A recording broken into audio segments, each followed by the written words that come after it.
Podcasts are hot right now. How do I know? Well, you're listening to one right now, aren't you? But you might be wondering, how on earth do I get my voice out there and start my own podcast? It all seems so intimidating. Between hosting and platforms and monetization, it can get real complicated real quick. Well, I'm going to let you in on a little secret. We started this podcast over 2 years ago, not knowing clue one on how to do it. So how do we do it? We did it with Anchor. Anchor is the free podcast app with creation tools that allow you to record and edit your podcast right from your phone or computer. And Anchor will distribute your podcast for you, so it can be heard on all the platforms like Spotify, Apple Podcasts, and many more.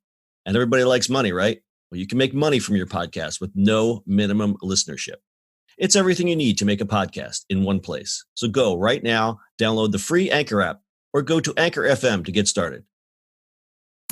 It's the E-Commerce Minute, your daily dose of e-commerce, tech, and retail news with your hosts, Bart Mraz and John Suter. The E-Commerce Minute is a production of Sumo Heavy, a digital commerce consulting firm in Brooklyn, New York, and Philadelphia. Find us on the web at sumoheavy.com.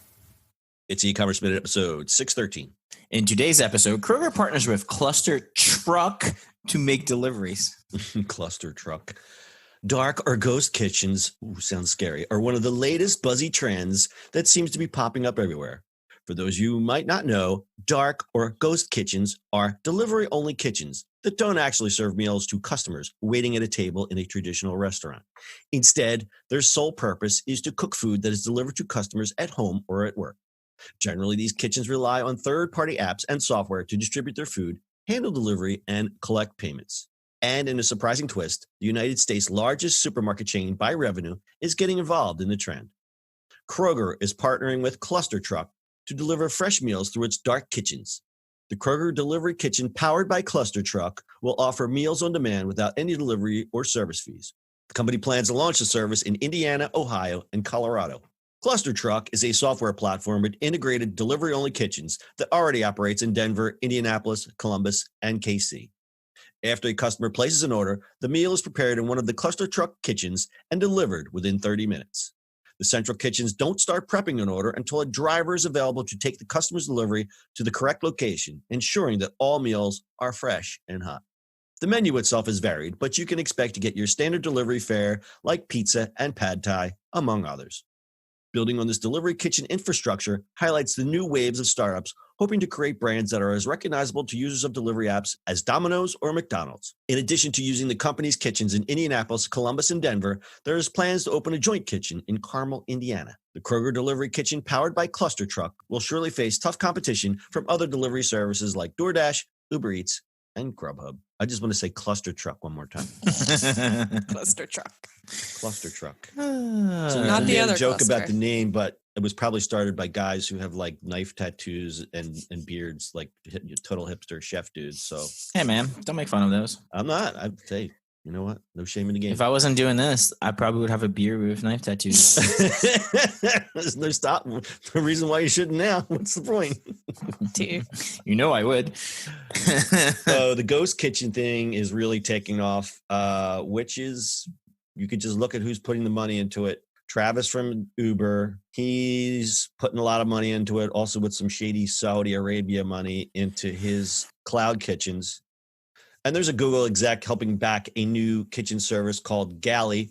And there's a great quote in the San Diego Tribune. The guy's name is Nate Keller. He's the former executive chef at Google's corporate campus. Quote, food service companies generally aren't the most tech savvy in the world. I can't tell you how many restaurants I've dealt with that still ask for faxes. So it creates a good opportunity for tech bros to get in and disrupt another space, yawn.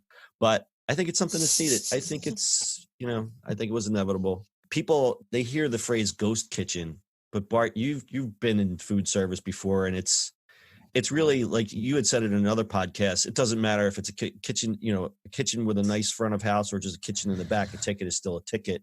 The food is still prepared the same way. Yeah, I mean, it's basically working on a commissary model, right? Philly actually had an analogy. I'm glad you said that word because that was searching for a word. Yeah, it's definitely the commissary model. I mean, and there's plenty of companies that try that, and it kind of works. I mean, these guys are taking it a step further, which is great. Philly had a Philly kitchen share where you basically rent out a kitchen for some things. Most people, sort of not now, but back in the day when they were like making, starting cupcakes or cookies or any one of those like small things, they would try to rent out a kitchen from an actual restaurant because you can make deals in the, during a day or the off days that they can cook stuff. So, right. And let me just interrupt. And the reason you have to do that generally is because if you're selling food out of your house, it's not inspected. So you could get in a lot of trouble for that. Kind of. You can actually do it. The thing is, you have to actually go through safe serve certification, which is the health, sort of making sure you know what your temperatures of everything is. Right. So that certification is actually easier for somebody in the home kitchen because you're just dealing with certain things, and it's got to be certified. There's a whole bunch of things to it. It's a little harder for obviously restaurant businesses and things like that. Cookies and stuff like that. Those kind of products are easier for the most part, but you definitely need to go through it, and every restaurant's go through it. So it doesn't really matter, but commissary, it's easier for somebody who already have it. You're basically just sharing space. It's a commissary could be for one company. Ghost kitchens are, that's just a new name for that style. Yeah. Okay. So ghost kitchen is really just another commissary kitchen. Yeah.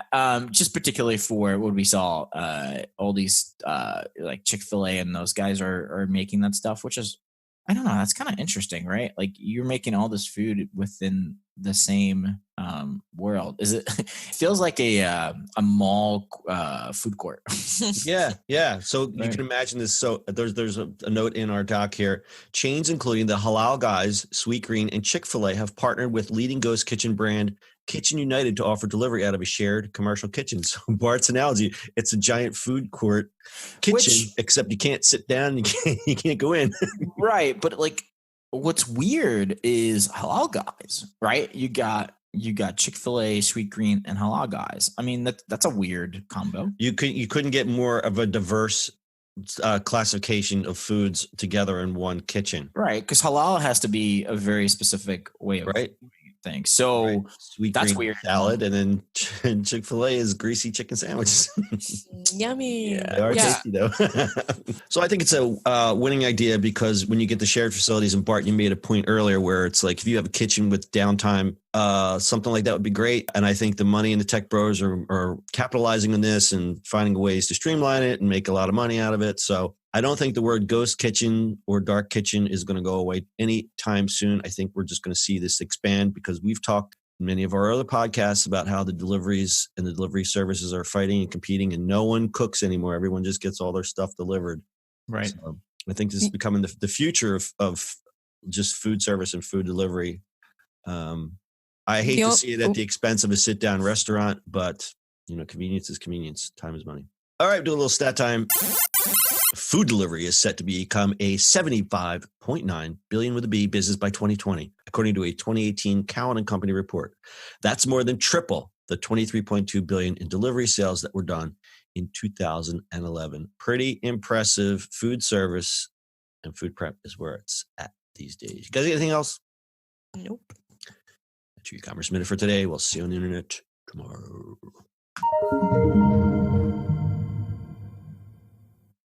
That's it for today's show. If you like the show, do us a favor and subscribe or leave us a review on iTunes. And don't forget, you can now listen to the e-commerce minute on your Amazon device. Just add e-commerce minute to your flash briefing.